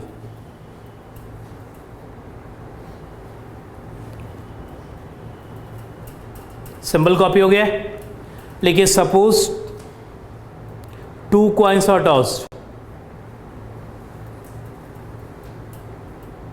लिखिए सपोज 2 coins are tossed. लिखा आपने. लिखिए next line, let capital X be a random variable which denote number of heads, which denote number of heads. लिखा आपने. सबसे पहले लिखो आउटकम्स. आपके नॉलेज में है ही head head, head tail, tail head, next tail tail. अब लिखिए values of X. Head head में नंबर ऑफ हेड्स कितने थे? 2. हेड टेल में 1, टेल हेड में बताओ 1 और टेल टेल में 0. ये पहले कॉपी करो. आगे लिखो Px is equal to 2. Px is equal to 2 का मतलब 2 हेड आने की प्रोबेबिलिटी. ठीक है, मुझे बताइए, सीधी सी बात है, 2 हेड के कितने केसेस हैं? 1. टोटल कितने केसेस हैं? 4. प्रोबेबिलिटी 1/4. लेकिन सिंबल वाइज थोड़ा सा ध्यान रखिएगा. कुछ लोग Px इज इक्वल टू 2 को P2 भी कहते हैं, कुछ लोग इसे Fx इज इक्वल टू 2 भी कहते हैं और कुछ लोग इसे F2 भी कहते हैं. 4 सिंबल मैंने लिख के दिए. आपको स्टैट्स हमेशा सिंबल वाइज कंफ्यूज करेगा. ठीक है, लेकिन उसको थोड़ा सा ठीक कर लीजिएगा, ऐसा कोई प्रॉब्लम एरिया नहीं. मैंने आपको लिख के दिया ये 4 सिंबल. इसका मीनिंग वही है जो मैंने आपसे थोड़ी देर पहले कहा. क्या कहा? 2 हेड आने की प्रोबेबिलिटी. लिखिए इज इक्वल टू, आपने पहले ही बताया 1/4. कोई डाउट यहाँ तक? लिखिए next Px is equal to 1. Px is equal to 1 का मतलब सिंगल हेड आने की प्रोबेबिलिटी. ठीक है, कितने सिंगल हेड के केस हैं? 2. कौन कौन सा? हेड टेल, दूसरा ये प्रोबेबिलिटी हो जाएगी 2/4. Confirm. Next P x is equal to 0, head नहीं आने की प्रोबेबिलिटी, हेड नहीं आने की प्रोबेबिलिटी क्या होगी? लेके 1/4। यहाँ तक कोई प्रॉब्लम? ये नॉलेज क्लियर है? ठीक है, सब लोगों ने यहाँ तक कॉपी कर लिया? नेक्स्ट सही, सब लोगों ने कॉपी कर लिया?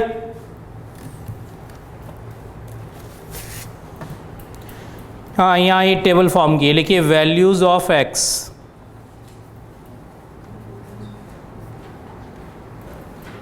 लिखिए वैल्यूज ऑफ एक्स, और यहाँ लिखिए probability x is equal to x. Values of x, नीचे लिखिए probability x is equal to x. क्या क्या वैल्यूज थी हमारी? 0, नेक्स्ट बताइए 1, नेक्स्ट 2। 0 पे हमारी क्या प्रोबेबिलिटी आई? 1/4। 1 पे क्या थी? 2/4 या 1/2 जो भी लिखें। 2 पे क्या थी?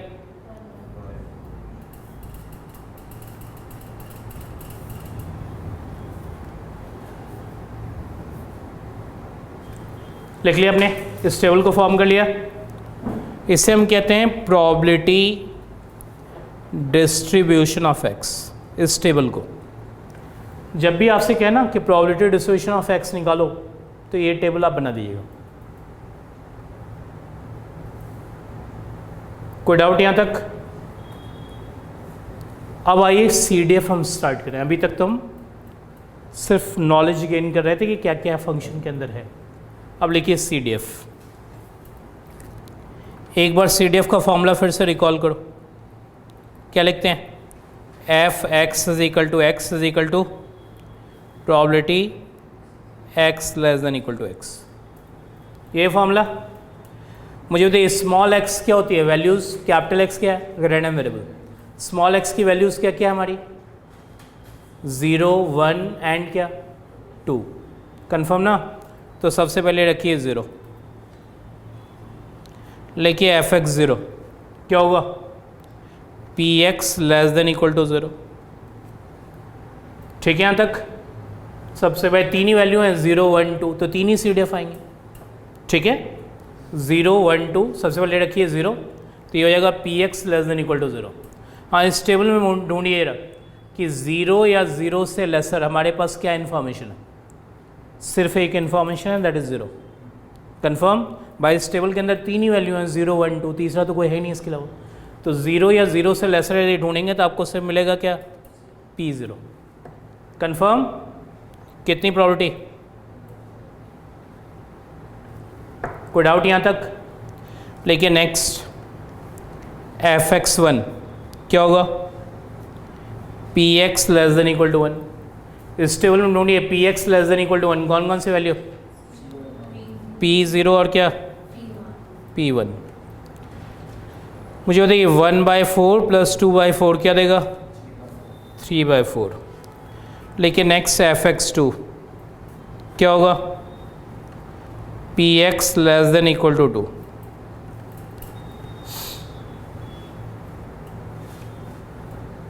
क्या क्या वैल्यू आएगी इसमें? 0, 1 और बताइए 2। 0 पे कितनी? 1/4। 1 पे बताइए 2/4। 2 पे क्या आ जाएगा सम टोटल? 1। कोई दिक्कत यहाँ तक? सबको समझ में आ गई बात? तो मैंने आपके इसलिए CDF निकाल दिया। ठीक है, मैं आपको एक सीधी सी बात कहूँगा जिसका ध्यान हमेशा रखिए।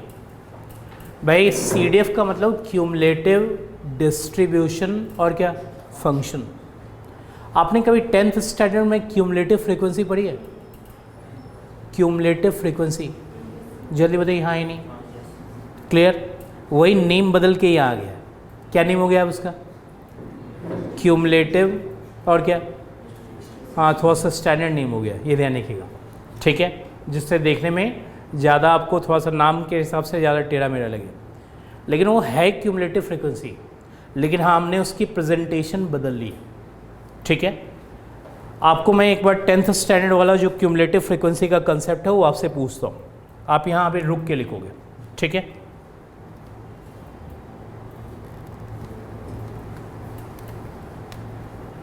मुझे बताओ x की क्या क्या वैल्यूज़ थी, जल्दी बताओ एक बार फिर से। 0, नेक्स्ट बताओ 1, नेक्स्ट 2, ये 3 वैल्यूज़ थी। इसके कॉरस्पॉन्डिंग प्रोबेबिलिटीज़ क्या क्या थी? 1/4, नेक्स्ट बताओ 2/4, नेक्स्ट। अब मुझे बताओ जो मैं आपसे पूछूंगा, आपने पढ़ा है ना क्यूमुलेटिव फ्रीक्वेंसी 10th स्टैंडर्ड में या 9th में या 8th में, जिसमें भी पढ़ाओ, ठीक है। मुझे बताइए, पहला हम एज इट इज़ लिख देते थे कंफर्म, तो ये हो गया 1/4। दूसरे के लिए क्या करते थे? इन दोनों का सम टोटल कितना आएगा? Sum total 3/4। और तीसरे के लिए क्या करते थे? इन तीनों का सम टोटल क्या आएगा? 1। क्या सेम आंसर यहाँ अवेलेबल है हमारा? 1/4 दिख गया। दूसरा बताइए 3/4। अब देखिए क्या है? 1 है तीनों। इसका मतलब ऐसा नहीं है कि कुछ डिफरेंट हम कर रहे हैं, हम वही कर रहे हैं जो हम पहले कर रहे थे, सिर्फ हमने प्रेजेंटेशन बदल ली है। रीज़न ये तो डिस्क्रीट है, आगे चल के कॉर्नर्स भी आएगा, तो कॉर्नर्स में आपकी ये प्रेजेंटेशन नहीं चल पाएगी, ठीक है। अब आपकी प्रेजेंटेशन ज़्यादा मैथमेटिकल की तरफ जा रही है, ठीक है, लेकिन कर हम वही काम रहे।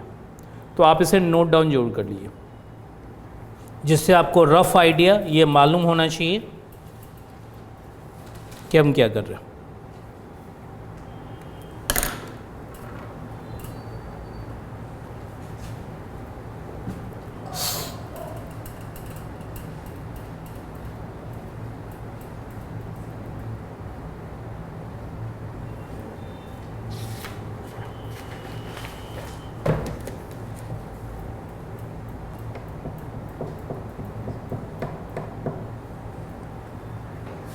ठीक है, यहाँ तक कोई प्रॉब्लम? लिखिए properties of CDF, heading put की प्रॉपर्टीज ऑफ CDF।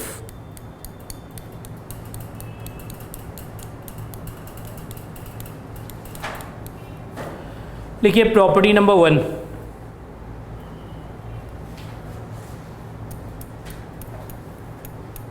लिखिए the graph of CDF, the graph of CDF in case of discrete random variable, the graph of CDF in case of discrete random variable, like is just like,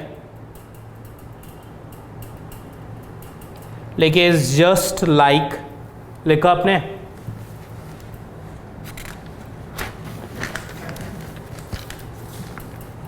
just like step function। आपको ऐसा कोई knowledge है obviously semester 1 का, ठीक है, clear, जिसमें किसी function का ग्राफ स्टेप्स की तरह होता हो। फंक्शन का नेम जल्दी बताइए भाई, कोई फंक्शन ऐसा आपने ग्राफिकली ड्रॉ किया है जिसके ग्राफ स्टेप्स की तरह होते हो? That function is called greatest integral function, ठीक है। आपको ग्राफ वैसा ही कुछ यहाँ भी दिखेगा, ठीक है, जस्ट लाइक मतलब उस तरह का, ये नहीं कि स्टेप फंक्शन है, ठीक है। इतनी बातें क्लियर? हाँ, यहाँ कंसंट्रेट किए रहा, मैं आपके लिए ड्रॉ करूँगा, आप अभी 1 मिनट रुक के ड्रॉ करेंगे।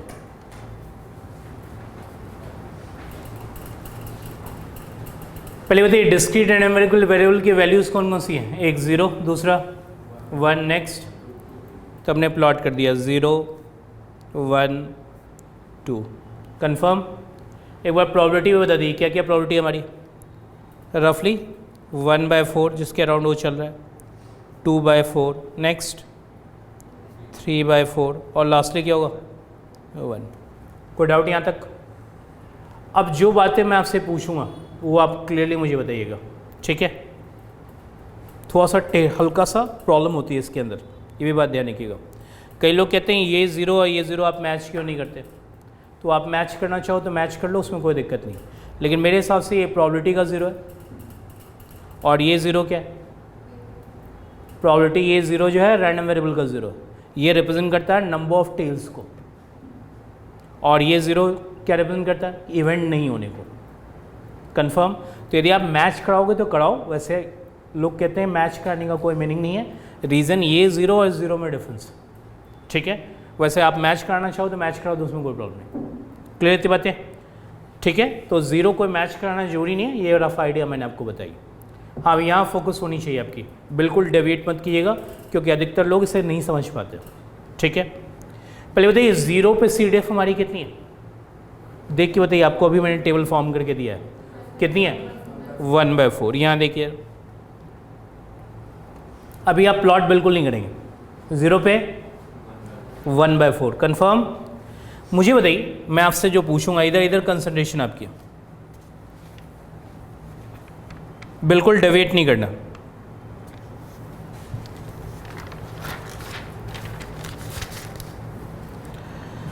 ज़ीरो पे 1/4 है, कंफर्म। ये ज़ीरो लिखोगे तो 1/4 आपके सामने ही है। मुझे देखिए यहाँ यदि मैं 0.1 लिख दूँ, क्या लिख दूँ, तो यहाँ भी क्या हो जाएगा 0.1। कंफर्म। 0.1 से लेसर आप मुझे बताओ इस टेबल में कौन है, ज़ीरो, जिसका मतलब P0 ही आएगा। कंफर्म। और फिर से 1/4 ही आएगा। क्लियर। यदि मैं यहाँ 0.2 लिख दूँ, क्या लिख दूँ, तो यहाँ भी क्या हो जाएगा 0.2 से लेसर टेबल में कौन है, तो इसका मतलब फिर से 1/4 आएगा। यदि मैं यहाँ 0.999 लिख दूँ, तो यहाँ भी क्या हो जाएगा 0.999। 0.999 से लेसर टेबल में कौन है, इसका मतलब वंस अगेन 1/4 ही आएगा। इतनी बातें क्लियर। तो मुझे देखिए 1/4 कहाँ से कहाँ तक हुआ, 0 से लेकर 1 तक, 1 एक्सक्लूडेड, 1। बात सबको समझ में आ गई। नेक्स्ट सही, 1 पे कितनी है CDF हमारी 3/4। 1.1 पे कितनी होगी 1.1, तो यहाँ हो जाएगा 1.1। 1.1 से लेसर दो ही इंफॉर्मेशन टेबल से आएगी, सो 3/4 होगी। 1.99 पे क्या होगी 3/4। तो इसका मतलब 1 से लेकर 2 तक, जहाँ 2 एक्सक्लूडेड, क्या होगी 3/4। मुझे 2 पे प्रोबेबिलिटी कितनी है, 2 पे कितनी है जल्दी से बताइए 1। 3 पे कितनी होगी, 3 पे कितनी होगी भाई, यहाँ 3 लिखेंगे तो यहाँ 3 आ जाएगा। 3 से लेसर टेबल में कितने इन्फॉर्मेशन हमारे पास, वही 3 जो पहले से, तो क्या आएगी 1 ही। 4 पे भी कितनी आएगी, 5 पे, 1 6 पे, एंड सो ऑन, कितनी होगी 1। ये बात सबको समझ में आ गई। इसी की प्लॉटिंग मुझे करनी, ठीक है, सबको क्लियर। मैं एक बार फिर से पूछ रहा हूँ आपसे, प्लॉटिंग करने से पहले 0 पे कितनी थी 1/4, 0.1 पे 1/4, 0.2 पे 0.99 पे, तो ये 1/4 वाली लाइन आपकी 1 तक जाएगी, 1 एक्सक्लूडेड रहेगा। कंफर्म। 1 पे प्रोबेबिलिटी कितनी हुई जल्दी बताइए 3/4। ये लाइन आपकी कहाँ तक जाएगी 2 तक जाएगी, जहाँ 2 एक्सक्लूडेड होगा। 2 पे कितनी हो जाएगी 1, और ये पोजीशन आपकी कैरी ऑन रहेगी। क्लियर बात।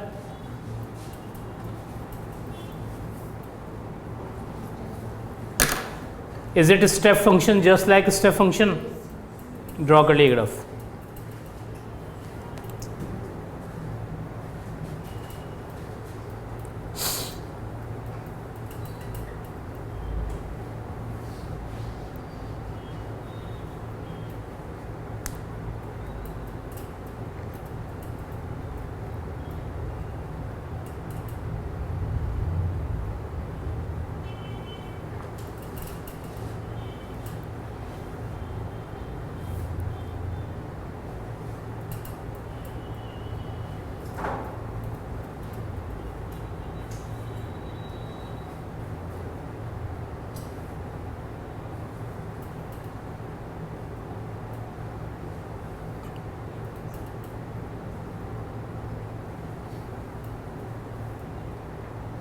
क्लियर यहाँ तक?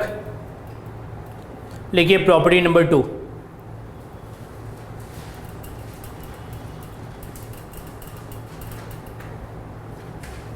लिखिए फ्रॉम गिवन CDF, लिखिए फ्रॉम गिवन CDF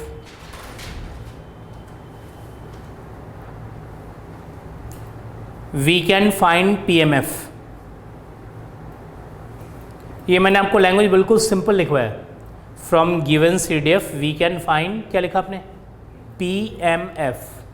मतलब CDF गिवन होगा तो हम PMF निकाल सकते हैं, ठीक है? लिखिए फॉर एग्जाम्पल, लिखिए वैल्यूज ऑफ x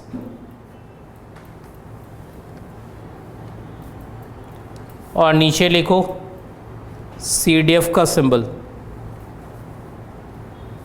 और लिखो यहाँ 0 पे था हमारा CDF आया 1/4, 1 पे CDF कितना है 3/4 और 2 पे CDF कितना है 1।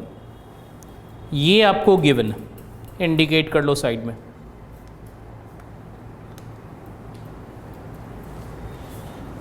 ये आपको गिवन है और इससे आपको PMF निकालना है, ठीक है? भाई CDF गिवन है, PMF निकालना है। बी क्लियर और दिस, ठीक है? अब लिखो PMF।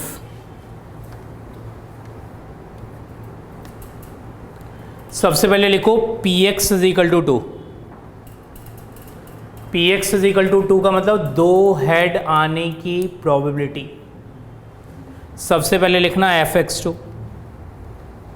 Px2 क्या है तो Fx2 सबसे पहले लिखना और पिछले वाले CDF से सब्ट्रैक्ट कर लेना। Fx2 की वैल्यू कितनी है 1, Fx1 की वैल्यू कितनी है, तो क्या आ जाएगा फाइनली? आपको अच्छी तरह से याद होगा कि 2 हेड आने की प्रोबेबिलिटी हमारी 1/4 ही थी। कंफर्म? अब लिखिए Px = 1। क्या मतलब उसका? सिंगल हेड आने की प्रोबेबिलिटी। सबसे पहले क्या लिखेंगे Fx1 लिखोगे और पिछले वाले CDF से सब्ट्रैक्ट करोगे, लिखो -Fx0। सबसे पहले Fx1 पिछले वाले CDF से सब्ट्रैक्ट। Fx1 कितनी है हमारी 3/4 माइनस बताओ 1/4 कितना आ जाएगा 2/4।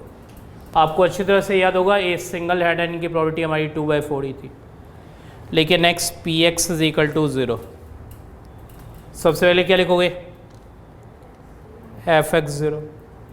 कोई डाउट? Fx0 से पिछला वाला कोई CDF हमारे पास अवेलेबल, इसका मतलब कुछ भी सब्ट्रैक्ट नहीं होगा। कितना हो जाएगा 1/4। सब्ट्रैक्ट कुछ भी नहीं हुआ, ऑब्वियसली ये आपकी 1/4 आ गई। आपको अच्छी तरह से मालूम है Px = 0 का मतलब 2 टेल, सही, Px = 0 का मतलब टेल नहीं आने की प्रोबेबिलिटी, ठीक है? Tell,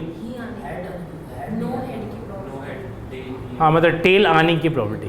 confirm? ठीक है, हेड नहीं आने की प्रोबेबिलिटी। कोई दिक्कत है यहाँ तक?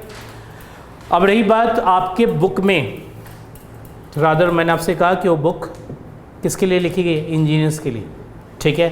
तो प्रेजेंटेशन और भी मैथमेटिकल होगा। ये बातें जो मैंने आपको समझाई स्टिल ज़्यादा मैथमेटिकल वो आपको मिलेगा, ठीक है?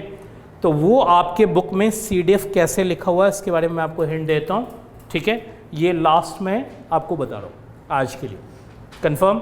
डिस्क्रीट आपका ओवर होने जा रहा है, नेक्स्ट क्लास से कॉर्डिनेट्स में जाएंगे। तो यहाँ नोट लिखिए और लिखिए CDF, ठीक है? जो डिवोर में प्रेजेंटेशन, मैंने आपको क्लियरली लिख दिया। डिवोर जो आपकी रीडिंग है उसमें प्रेजेंटेशन कैसे है, ठीक है? हाँ, 1 मिनट रुक के लिखेंगे जिससे कि आप तुरंत बात पहले समझो, उसके बाद कॉपी करना। CDF का सिंबल मैंने आपके लिए लिख दिया Fxx। हमारे पास ये वैल्यूज़ हैं 1/4 ऑलरेडी हम निकाल चुके हैं। नेक्स्ट क्या निकाला था? 3/4। नेक्स्ट बताइए 1। बताइए 1/4 CDF कब थी? 0 पे। लेकिन मैंने आपको ग्राफिकली समझाया कि ये सिर्फ 0 पे नहीं है। कहाँ से कहाँ तक? 0 से 1 तक है, जहाँ 1 ऐसा ही आपके बुक में लिखा हुआ है। क्लियर? ऑल्दो ये 0 की CDF है, लेकिन ये 1 तक एक्सटेंड हो सकता है। मतलब जब आपको क्वेश्चन करना हो तो आपको सोचना है कि वो 0 की CDF, ठीक है, किसी और की CDF नहीं। क्लियर? मुझे तो ये 3/4 कहाँ से कहाँ तक? वैसे तो 1 पे आया था, लेकिन ये कहाँ तक एक्सटेंड हो सकता है? तो 1 से लेकर 2 तक।